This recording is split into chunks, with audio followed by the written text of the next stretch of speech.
আসলে আমি বলতে চাই, ঠিক আছে, বিয়ে হলে যে সবকিছু হয় তা না। আমি আসলে ভালো একটা বন্ধু চাই, ভালো একটা মন মানসিকতা একটা বন্ধু চাই, যাতে সে আমার পাশে দাঁড়ায়, আমার সুবিধা অসুবিধাগুলো সে দেখে, তার সুবিধা অসুবিধা আমি দেখব। ঠিক আছে, এরকম ভালো মন মানসিকতা ভালো একটা আমার বন্ধু প্রয়োজন, বন্ধু চাই আমি ভালো। সুপ্রিয় দর্শক, আসসালামু আলাইকুম। দেশ এবং দেশের বাইরে থেকে শত ব্যস্ততার মাঝেও আমাদের এই ভিডিওটি যারা ক্লিক করেছেন তাদের সবাইকে প্রীতি ও শুভেচ্ছা জানিয়ে শুরু করছি আমাদের আজকের প্রতিবেদন। দর্শক, আমরা আজ হাজির হয়েছি দ্বিতীয়বারের মতো লিজার কাছে। তো লিজার সুখ এবং দুঃখের কিছু কথা আপনাদের মাঝে আমরা আবার তুলে ধরব।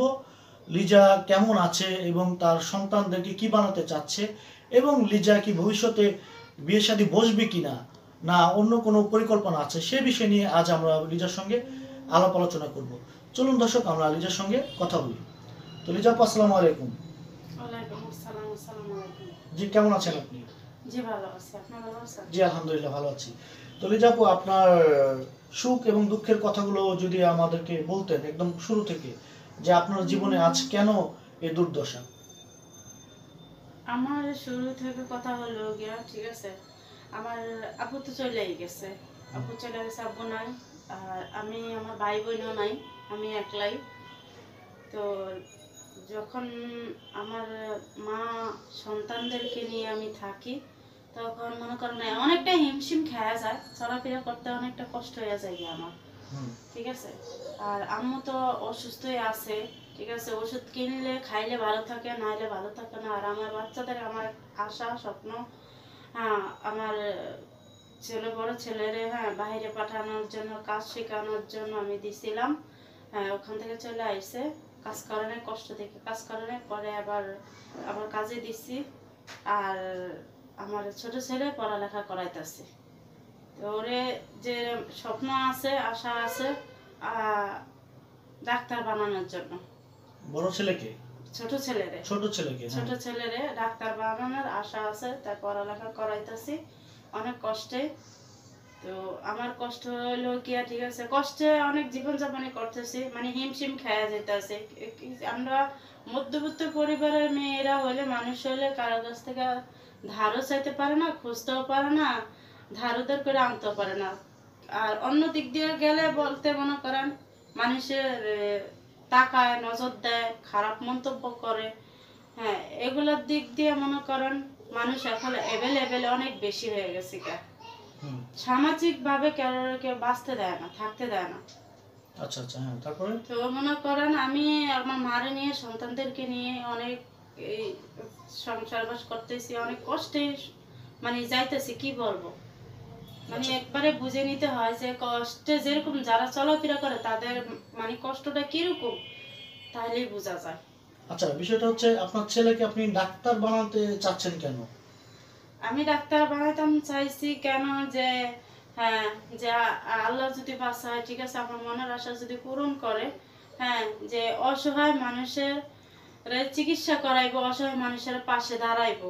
যেহেতু আমি অসহায় থাকি, আমি কষ্টটা কি সেটা আমি বুঝি, তাই আমি আমার ছেলেরে ওইভাবে তৈরি করতে চাই। আচ্ছা, তো আপনার আম্মুর কথা তো বললেন আপনি, আপনার আম্মু একেবারে অসুস্থ, বা আপনার আম্মুর এই পাশে থাকতে চান আপনি সব সময়। তো আপনার আম্মু কি ধরনের অসুস্থ, যদি সেটা একটু বলতেন। আমার আম্মু হলো গিয়া স্ট্রোক করছে 2বার। ঠিক আছে, তো অনেক টাকা পয়সাই গেছে। হ্যাঁ, চিকিৎসা পাতে অনেক কষ্ট করে চলাফেরা করাতে মা চিকিৎসা করছি। এখন আপনার এই মনে করেন ডায়াবেটিস আছে, প্রেশার আছে, হাই প্রেশার আছে।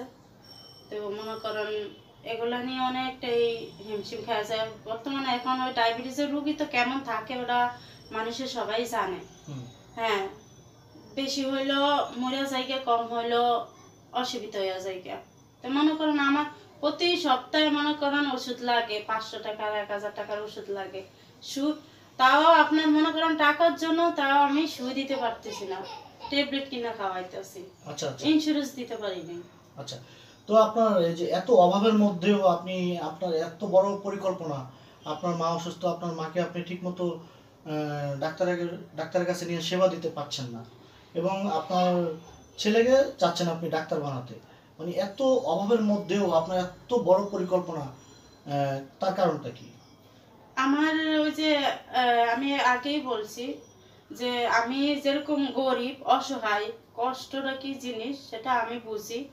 হ্যাঁ, আর আমার মা অসুস্থ আছে। তো মনে করেন এখন বিভিন্ন মানুষের সাহায্য সুবিধার হাত বাড়াইতে এখন সংখ্যা কম, ঠিক আছে। কেউ দেখা গেছে ঘরে একটা উপযুক্ত মেয়ে থাকলে সুন্দরী হইলে তাদের খালি প্রপোজ দেয়, কিন্তু সাহায্যের হাত বাড়াইতে চায় না। আচ্ছা আচ্ছা, হ্যাঁ। ঠিক আছে, তো আমার এই ছোট ছেলে নিয়ে আমার এই একটা গর্ব, আমার একটা স্বপ্ন আছে। হ্যাঁ, যেহেতু আমি গরিব, আমি এখন এই যে আমার মারও ঠিক মতন আমি ওষুধ খাওয়াতে পারতেছি না, সুই দিতে পারতেছি না। তা আমার ছেলে যে বড় হইয়া ভবিষ্যতে, ঠিক আছে, গরিবের পাশে যে বিনা টাকায় নিজের পরিশ্রমে যে চিকিৎসা করতে পারে। আচ্ছা, তো আরেকটু আমরা পিছনে যাচ্ছি, সেটি হচ্ছে আমার চ্যানেলে যে আপনার প্রবাস জীবনের একটা ঘটনা আমি তুলে ধরেছিলাম। তো সেই কথাগুলো আমাদের প্রবাসী ভাইয়েরা অনেক কষ্ট পেয়েছে এবং আপনাকে পুনরায় আবার তারা প্রবাসী নিতে চাচ্ছে এবং তাদের খরচে তারা আপনাকে প্রবাসী নেবে এবং আপনার সঙ্গে যোগাযোগ করতে পারেনি, ব্যর্থ হয়ে আমাকে তারা নক করেছে, আমার সঙ্গে এই ব্যাপারে কথা হয়েছে। আমি তাদেরকে বলেছি যে যদি কখনো লিজার সঙ্গে দেখা হয়, যদি আমি তার প্রতিবেদন করি, তাহলে আমি এই জিনিসগুলো তাকে বলবো। তো আসলে যারা আপনাকে প্রবাস নিতে চায়, আবার আপনি কি যাতে চাচ্ছেন বা ইচ্ছুক? না, আমার যদি প্রবাসে যাওয়ার ইচ্ছে থাকতো তাহলে আমি আগে যাইতাম। আমার মা অসুস্থ, আর এই দুইটা বাচ্চা নিয়ে আমার মা কিন্তু পারতেছে না। হ্যাঁ, ঠিক আছে, কারণ আমার মাই তো অসুস্থ। আমার মা আমার বাচ্চাদেরকে সামলাবো কিভাবে? তো সেই ক্ষেত্রে মনে করেন আমি এই অসুস্থ মা থুইয়া আর বাচ্চাদেরকে থুইয়া এখন আমি পাড়ি দিতে চাই না। কারণ দেশে থাকলে হয়তো দেশে যে প্রান্তে থাকি, দেশের থেকে দেশে হ্যাঁ আসা যাবে, যাওয়া যাবে, কিন্তু বাইরে থাকলে মারে এখন তো চাইতে পারবো না, কিছু হইলে চাইতে পারবো না। তো আমি আমার মারে অনেক লাইক করি, অনেক ভালোবাসি আমার মারে। আমার জীবনে, আমার লাইফে আমার সন্তান, আমার মায়ের ইম্পর্টেন্ট আমার কাছে বেশি। তাহলে আপনার স্বপ্ন আপনি কিভাবে পূরণ করবেন আপনার অসুস্থ মা?